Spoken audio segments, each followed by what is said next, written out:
Dear Susan Madsen Scholarship Committee, thank you for this opportunity. I hope that you'll forgive me for simply recording myself, but there's no music, there's no highlight reel of me showing slides throughout my soccer life or video of me involved in various service projects that have blessed my life.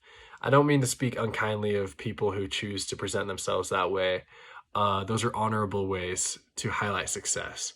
But I need to tell you that I have no cute gimmicks or flashy editing to convince you that what I'm about to say matters. It's just me talking about an issue that my generation needs to address.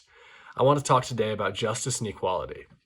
I want to talk about what I've learned from the beautiful game that gives me hope that we can address these issues. I realize that mostly adults will be watching this video, but I'm specifically speaking to people in my own generation. With so much going on in 2020, it's easy to look and lose track of the big picture. As people stockpile toilet paper and draw political lines that pit neighbor against neighbor, I've thought a lot about what the future looks like for us young people. Today I'm speaking to UISA athletes and our peers. What am I passionate about? I'm passionate about positive change.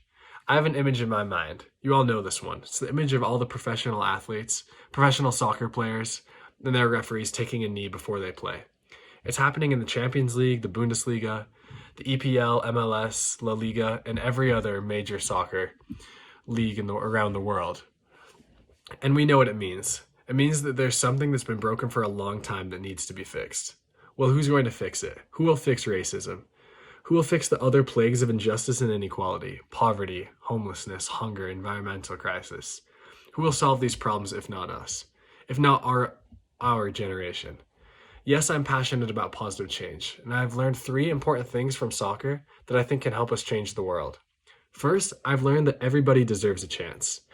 One thing I love about soccer is that when players take the field, it doesn't matter their race, gender, age, socioeconomic status, or sexual orientation. What matters is how they play.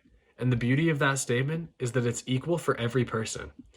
My teammates come from all different backgrounds. Our ancestors traveled here from different countries. Our parents have different jobs and make different amounts of money. But I can tell you that never once the color of my teammates' skin has been a factor on the pitch. They all can play. In our society, we need to stamp out racism and sexism and social discrimination and give everyone a chance for success in their lives, just as we do in soccer.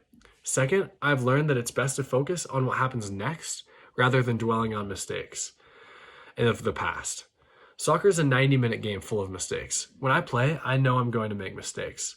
But what matters is how I deal with them. One of the biggest soccer mistakes I've ever made was this year in the Utah Cup final. I fouled a guy in the box, which resulted in a PK goal. I had a choice after that.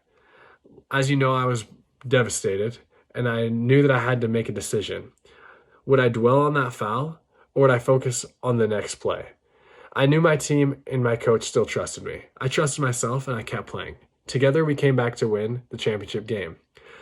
Dwelling on mistakes takes you out of your game. The beauty of soccer is that you can use these mistakes to learn, but then immediately focus on the next step. In our society, it's easy to point out what people have done wrong. But to have positive change, you have to focus on solutions for the future. The third thing I've learned is that success takes work. There's no way around it. You can't just want something to happen. You have to do something about it. I can't count the number of hours I've practiced soccer. There were so many times where I would rather have just slept in or went and chilled with my friends. But it's those small decisions to work over and over and over that make all the difference. One of my favorite quotes says, "Hard work beats talent when talent doesn't work." Success is built on the backs of thousands and thousands of choices to do the work. I promise you that in society, we can eliminate racism, poverty, homelessness, and environmental injustice if we are willing to do the work. I'm so excited to go to college. I'll miss youth soccer like you can't believe it. Some of my best experiences in my youth were on the soccer pitch. It's also a place where I learned lessons that will shape me for the rest of my life. It's where I learned that positive change is possible. Young people, I invite you to join with me in addressing the challenges of injustice and inequality. We must look beyond race, gender, socioeconomic status when we see each other. Recognize that every person has value and deserves a chance. Although the world we've inherited is not perfect, we cannot dwell on the problems of the past. Instead, let's find solutions for the future. Also, remember nothing can replace hard work. Sure, getting an education and solving problems is hard. It's especially hard now because of COVID, and the crazy political environment we live in. But if we know anything from soccer, we know how to work. My name is Eli Johnson. I invite you to join me. Thank you, youth soccer. Thank you, coaches, teammates, referees, and parents. You've taught us more than you could ever imagine. Now it's our time to change the world. Let's do this.